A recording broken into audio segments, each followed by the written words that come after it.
Luck mid playing a Disruptor. I have seen some players do this recently, top-tier players. I believe someone told me they played with, was it Ramses or no one Disruptor mid, and he actually managed to win with it.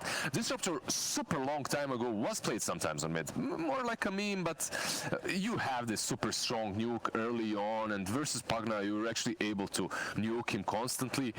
But is it really worthy of a mid? I'm not so sure. We'll have to wait and see, but it does definitely look, well, not ordinary. Is this the time to be trying out something this different, though? It is elimination. Of course, it's elimination. This is the time to practice. This is the time to test new stuff. You're wild, Wizard. Yeah, just go Disruptor mid, last game, finals of TI, game 5. There we go. You know, just give it a little try. Who knows? You can already see, though, in the mid lane, Chris Luck is being very aggressive. That Thunderclap doing a lot of damage. Just give him a clap. Give him a clap.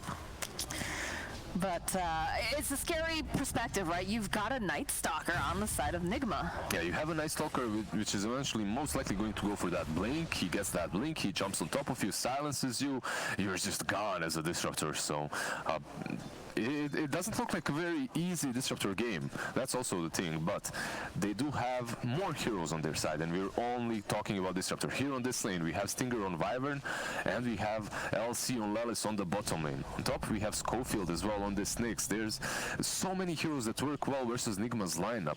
Then again, Nigma, they have this Pugna versus the Void. There's so many things. I think we're in for a really, really exciting game. It's just crazy. I'm wondering if both of these teams really put a lot of stock into just countering one another almost, right? Top lane, the first blood, though, going to Hector. Stinger was TPing out, didn't want to have to deal with Miracle. So far, in this series, the team that gets the first blood 100% of the time wins the game. That's out of 2 games, so... Well, I mean, that with a sample size like that. The sample size is a little small, but you never know. We is pressuring him super hard. Oh, very, very close. 20-something hit points. He needed literally one more hit. Very, very lucky. Both of them are just dancing quite low. Do have some regen on Wii. Chris Luck has to be careful. Again, oof. Yeah, he has that courier flying out to him, but considering what Disruptor should be doing and how he's supposed to be playing, Wii is definitely adapted to this lane perfectly well. Usually as a Disruptor, you want to spam, you want to make him go back, but Wii is instead of that doing exactly the same to the Disruptor. Just a lot of harass, trading back and forth here. Schofield popping that stick. Get some of that right back again. And it's Tri-Lane versus Tri-Lane right now. My question is, I see the Faceless Void. I understand why they picked him up, but when is go time for this hero? How do you make this work with what else you have lined up? First, I think he's decent here on the lane. I think this is a decent lane for him. Lelis, because of that, Tri-Lane should have a decent time on the bottom lane as well, as he's 1v1 with mind control. And you can see right now, 18-19 to 3 on this LC, he's having a free farm. So go time for Void might not be as important as just opening the map for everyone else. However, Void, Void, you get that level 6, you get the chrono, you can already be active if you have enough damage in the chronosphere. They don't necessarily have that, though. They don't have these crazy heroes in the chrono, but we'll see. At least you have something versus the Nyx with or without that rage. I guess it also pushed some pretty good pressure on the map. Once these heroes get the level 6 coming out from the Legion Commander, and of course, this Faceless Void, as he's just chipping away over at GH here. And they do manage to slow down Hector's farm with that courier snipe. Mid lane, Schofield winding up. Doesn't even really need to do much of anything as they're able to get the kill onto Wii. Yeah, and it is Chris Luck that gets him in the end. Even though he had to move back to dodge the last nuke from Pugna, he still gets the kill with the nuke, with the Thunder Strike. That's exactly how you want that to go if you're Beast Coast right now. I don't really know if you want to be rotating both of your supports to the mid lane, as Void will struggle because of that. He will be the one that doesn't farm, and you can see right now he only has 16 CS versus 23 of the Nyx. Not terrible, but not great as well. Like we still have a little bit of movement over in that mid lane right now.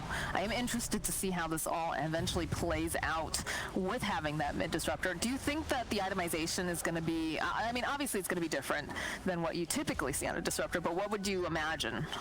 Usually what you can go with the core, well, usually the sample size isn't great, but... You mean you don't see this all the time, Lizard? Actually, I don't. I don't see disruptor mid a lot, but my wild guess is Yule's, Whale, Aghanim, something like that. I think those items are really great, and after that the Blink Dagger, and you pretty much have the same. Oh, good. PO. Good knockback. Oh, it doesn't matter. They're able to get themselves a kill on Hector. And he also TP'd, so he's going to have to run to the lane now. Super bad for him. The walk of shame. Never feels good. But when you're playing Disruptor mid, it's not about the item build. Obviously, it is about the items, but more about when you get those items. When you're playing Disruptor as a support, you get the Aghanis, but you get it kind of late. If you're playing him mid, you can get it much, much earlier. And that's where the Disruptor core shines. It's a scary prospect with that Aghanim Scepter. The fact that you're able to just make an AoE Doom. Oh, mid lane? Nice glimpse coming back. He wants to go back in, though. And He might die with the uphill. Does he have it? He's got the kill on Chris Luck. Schofield, though, going to be able to punish him as he makes his own rotation to this mid lane. Mind Control now tips we in the same way that Beast Coast was tipping them in that last game all the time. I like it. I like the sass. IOGH, he's getting work down here. He's trying to make himself away. And no, it looks like Hector, he has to back off. He cannot finish that kill. Now Stinger realizing he just has to TP out here. He's not going to be able The to balls walk from away West were otherwise. spread out, and because of that he had to move back or he would have died to them. But now he has 5 seconds away from time lapse. This is not looking good for Hector. The Body blocks coming off from GH, yeah. is just a god on Wisp. It's the ball right in the way here. Kuro, they got 5 stacks of sticky over here on Chris Luck. Nyx Is he gonna go back in? No, he's gonna slow down with that Decrepify. It's a lot of damage coming out from Weehaw. Tell me, Mox. Let's see if they can take down Kuroki first. I don't know. They're really trying, but it's just a little bit too scary, especially with all those sticks.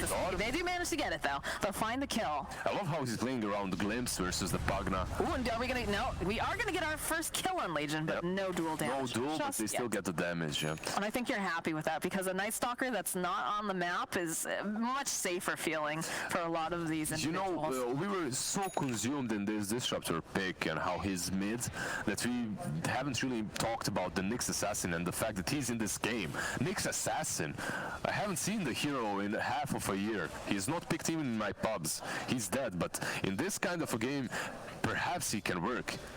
Bounce back. Oh, there's so much sticky, and that silence coming out from Mind Control. It's a dead Hector. Yeah, Hector is having a rough game. He goes to one lane, he feeds, he goes to another, he feeds.